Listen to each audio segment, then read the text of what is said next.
안녕하십니까. 차고영 목사입니다. 오늘은 태초에 대하여 라는 제목으로 말씀을 드릴 때 큰 은혜가 되시기를 바랍니다. 성경에 보면 창세기 1장 1절에 태초가 나오고 요한복음 1장 1절에 태초가 나옵니다. 태초에 하나님이 천지를 창조하시니라. 요한복음 1장 1절에 태초에 말씀이 계시니라. 이 말씀이 하나님과 함께 계셨으니 이 말씀은 곧 하나님이시니라. 사람들은 이 창세기 1장 1절의 태초와 요한복음의 1장 1절의 태초를 같이 봅니다. 그래서 하와가 범죄하기 전 어느 때 천사가 지어졌는지, 또 그들이 또 타락했다, 뭐 이런 식으로 막 설명을 생각나는 대로 마음대로 말합니다. 그래서 창세기 1장의 태초 이후에 하늘의 천사들과 우주를 다 지으셨다 이렇게 생각합니다. 그러니까 천사가 타락한 시기에 대해서도 무지하고, 또 마귀가 나오는 거, 그들의 한 역할 이런 것들을 무시하고 그냥 인간 구원에만 초점을 맞춰서 하나님이 인간의 죄를 구원하시려고 예수를 보내셨고, 예수의 피를 흘렸고 죽으셨고 부활하시고, 예수를 믿으면 누구나 멸망하지 않고 구원을 얻고 영생을 얻는다 믿으시기 바랍니다. 아멘입니까? 할렐루야 예수와 이렇게 외칩니다. 그 구원에 대한 이해도 아주 단순하고 관념적입니다. 그러나 여러분, 이 구원은 죄와 사망으로부터의 구원입니다. 심판과 형벌로부터의 구원이에요. 원수와 질병으로부터의 구원이에요. 근데 그 원인에 대해서 분명히 알지 못하기 때문에 구원을 방해하는 요소들을 극복하는 능력이 없는 거야.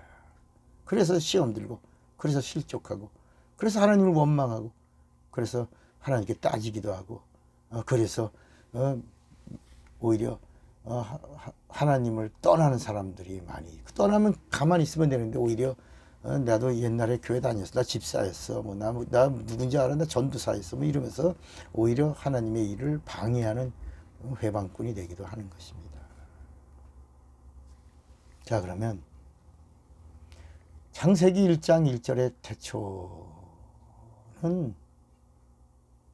어떤 게 더 오래된 것 같아요? 창세기 1장 1절의 태초와 요한복음 1장 1절의 태초 중에 어느 것이 더 오래된 것 같아요?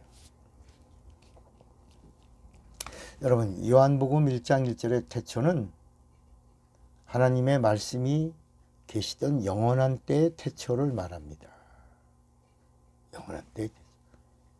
그러니까 하나님의 시간으로 보면 하나님이 영원 전부터 계시던 태초의 시간, 카이로스를 말합니다. 하나님이 하나님의 말씀과 함께 계시던 하나님의 태초, 카이로스. 그런데 이 창세기 1장 1절의 태초는 그 말씀으로, 그 말씀이 로고스거든요. 그 로고스의 그 말씀으로 만물을 창조하시고 만물이 시작된 태초, 물질의 시간, 다시 말하면 크로노스의 시간의 태초를 말하는 겁니다. 그리고 어디가 더 오래된 거예요? 요한복음의 태초가 영원한 시간의 태초를 말하고 있는 것입니다.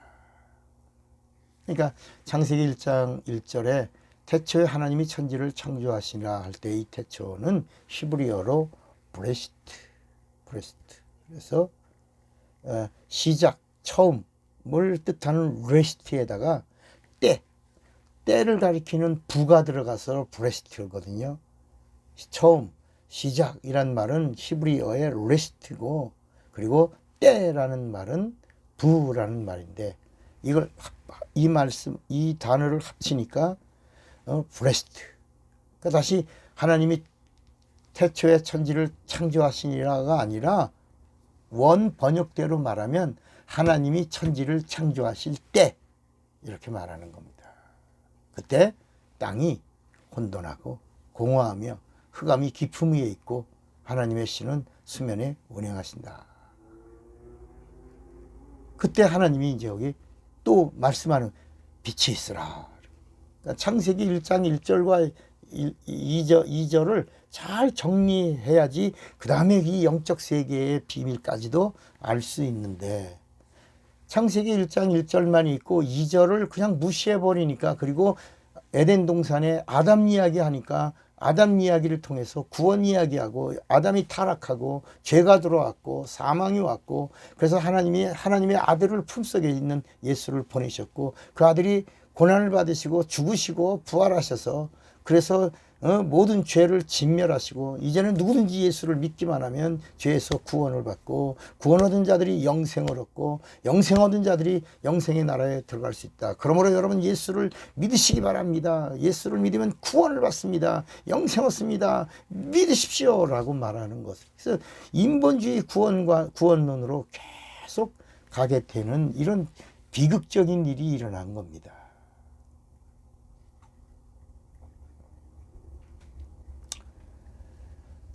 그러니까 히브리서 1장 10절에 보면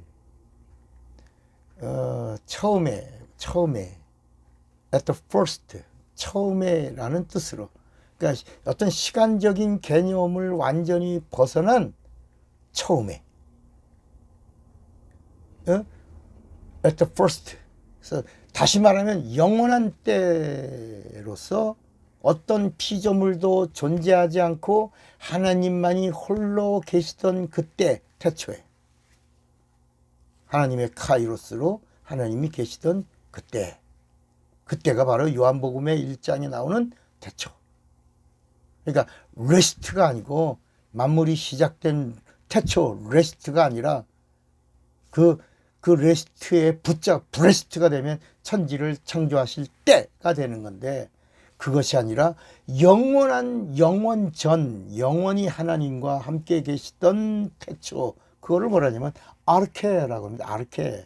하나님이 영원전부터 영원히 함께 계시던 영원의 때, 창조된 레스트가 아니라 영원히 하나님이 하나님으로 존속하시던 영원한 하나님의 때, 그 시간에 아르케라고 해요. 아르케. 그래서 요한복음 1장은 말씀이 영원전부터 하나님과 함께 계셨으니 그 말씀은 하나님이시다, 이렇게 말씀하고 있는 겁니다. 그러니까 영원전에 계신 말씀이 하나님과 함께 계셨으니 이 말씀이 곧 하나님이신데, 이분이 창세 전에, 하늘을 만들기 전에, 땅을 만들기 전에 우리를 택하시고 또 이때가 있을 것을 미리 정하신 것이다. 그래서 하나님의 예정이라고 하는 게 나오는 거지, 인간에 대한 예정이 아니, 구원받을 예정, 멸망받을 예정, 이런 인간을 향한 예정이 아니라 이 성경 전체 이야기가 누구에 대한 이야기냐? 예수에 대한 이야기예요. 예수가 오시기 이전에 예수에 대한 예정이 있었다. 그 예정, 하나님이 영원전에 예정하신 그 예정을 하나님의 때에 하나님이 이 세상에 나타내셨다. 그 크로노스로, 하나님의 이 세상의 시간으로 하나님이 하나님의 영원한 때를 하나님의 작정하심으로 나타내셨으니 천지 창조가 시작되었다. 이렇게 하나님의 예정, 하나님이 오실 때, 하나님이 오시려고 예정하사 인간을 지으시고 인간을 통로로 하나님이 오시려고 하셨는데, 그 하나님의 예정이 오신 이가 예수다. 예수의 죽음이 예정되어 있고, 예수님의 부활이 예정되어 있고, 예수님이 다시 승천하시고 보좌에 올라가심이 예정되어 있고, 하나님의 아들이 그 때가 되면 다시 오심이 예정되어 있다. 그러니까 성경에 나오는 예정이 바로 예수에 대한 예정이다. 인간에 대한 예정이 아니고. 이해가 되시겠습니까? 네. 오늘 이 말씀을 통하여 태초에, 창세기 1장 1절의 태초와 요한복음의 1장 1절의 태초가 열리면 누가 보인다? 예수가 보인다. 그리고 창조의 태초에 하나님이 천지를 창조하셨다. Why? 왜라는 물음을 던지고, 왜 창조하셨을까? 예수가 보인다. 예수가 오시려. 왜 하나님의 형상의 모양 따라 하나님이 우리 왜 사람을 지으셨는가? 예수가. 선악과를 먹으면 정령 죽으리라. 왜 선악과를 먹으면 정령 죽는다고 하셨는가? 예수가 죽으시려고. 모든 말씀들이 다 누구에게 연결되는 거예요? 예수에게. 여러분, 성경을 열 때 누가 보인다고요? 예수가 보이는 거예요. 그래서 구약은 오실 예수가, 신약은 그 32,500여 개의 예정의 말씀을 따라 예정대로 오신 예수가 보이는 겁니다. 이젠 성령을 통하여 성령으로 예수 믿는 자들에게는 장차 다시 오실 예수가 보이는 겁니다. 그것을 사모하는 것이 우리의 신앙이고 우리의 신앙의 표대가 바로 부활인 것입니다. 예수의 사람, 예수의 것이 되시기를 주님의 이름으로 축원합니다. 사랑하고 축복합니다. 차구영 목사입니다.